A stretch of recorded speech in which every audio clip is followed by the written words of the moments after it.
أعوذ بالله من الشيطان الرجيم.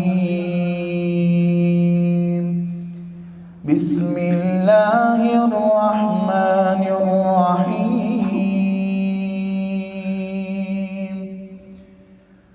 يا أيها الذين آمنوا إذا لقيتم فئة فاثبتوا واذكروا الله كثيرا لعلكم تفلحون. وأطيعوا الله ورسوله ولا تنازعوا فتفشلوا وتذهب ريحكم واصبروا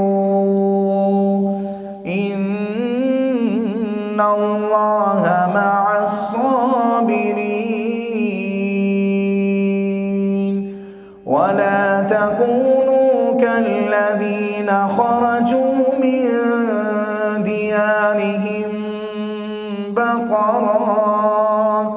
بطرا ورئاء الناس ويصدون عن سبيل الله والله بما يعملون محيط. وإذ زين لهم الشيطان أعمالهم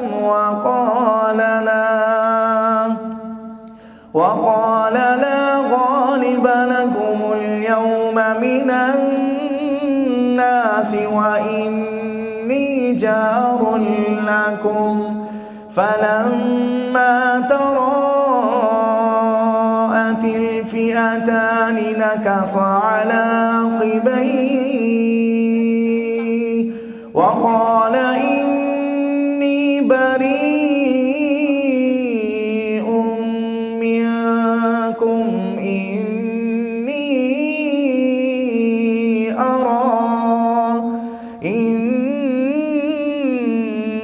أرى ما لا ترون إني أخاف الله